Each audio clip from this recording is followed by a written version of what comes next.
It's no secret Pittsburgh is plush with a ton of out-of-this-world pizza shops, and choosing a favorite is next to impossible. I agree. Remember our PTL pizza bracket?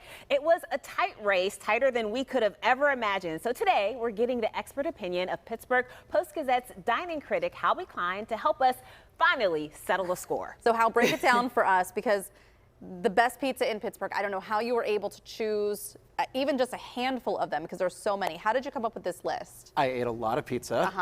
What a wonderful job. And it was great too. I remember like after the list, my mom was like, "You must be so sick of eating pizza." No. After doing this, I was like, "No, man, I'm going to go eat pizza tonight."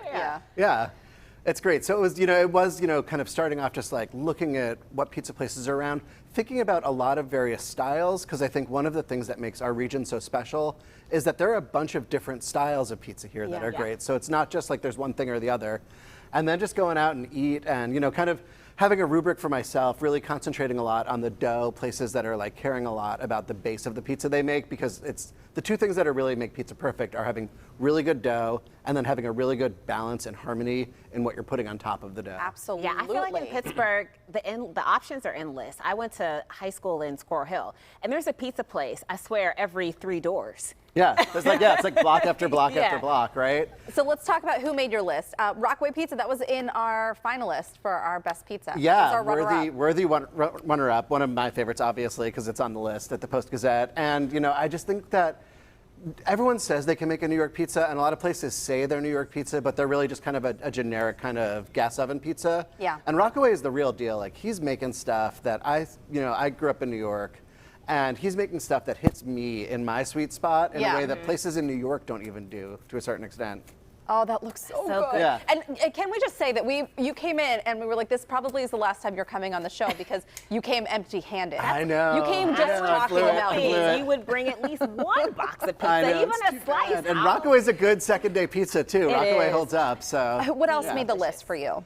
So there are a bunch. So right around here, Badamo's, they have a spot on the north side and a spot in Lebanon. They're great. And that one has a good New York style slice, but it has an amazing Sicilian. It's sort of a play between a Sicilian and a grandma. Yeah. That's like crispy and crunchy and tasty. Your bracket winner, Police Station Pizza, Pizza House.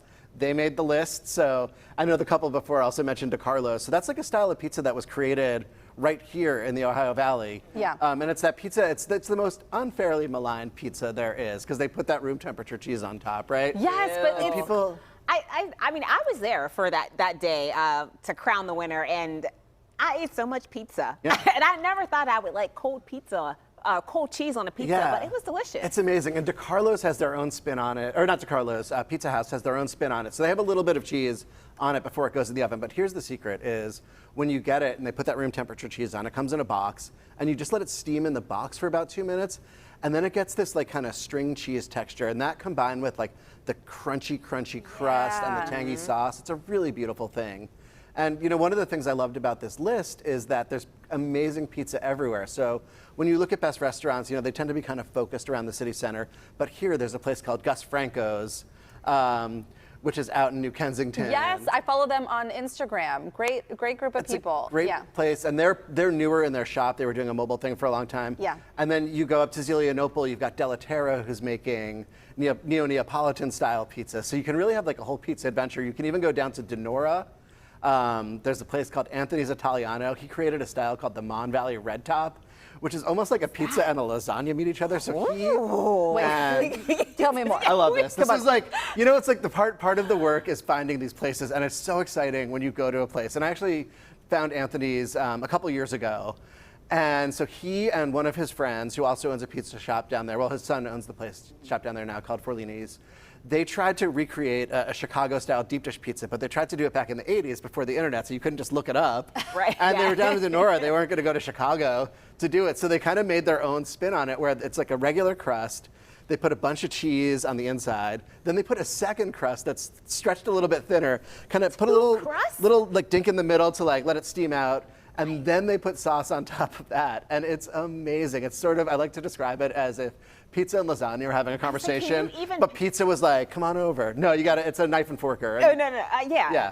There's so two styles of pizza: Mon Valley Red Top, Neapolitan pizza. No shame eating those with a knife and fork. I feel like that's a bad day pizza. Like I I had a bad day. Yeah. I'm getting the lasagna. Yeah, I just want to sit down and eat my Mondelez on top. But Delaterra also made your list here. Yeah, absolutely. Up in Zelienople, it is a really amazing place. They've got that Neapolitan pizza. They've got a wood-fired oven. They're using a lot of local ingredients. And that's a good example, too, if you're looking for a pizza. And the irony of this, too, is like this great, especially with that style, it's like you want it to be harmonious, right? You want that soft dough, you want that sauce, you want that really melty cheese. And that place started in a place called Harmony. And then they moved to Zelienople. And I remember thinking this pizza, it was so harmonious, like a symphony. And then I was like, of course, they started in Harmony. And they started in France. Yeah. It's so Let's see ironic. who else made the list. Anthony's and wood-fired pizza, too. Yeah, Wood-Fired by Lorelei. So they're in East Liberty. And they actually took over a space that was run by Pizza Taglio. You remember Pizza Tony? Yes. So he moved to France. I think he's in France. We miss him. He was making amazing pizza. And then they moved into this space. And it took about a year, because that's a tricky oven to get used to.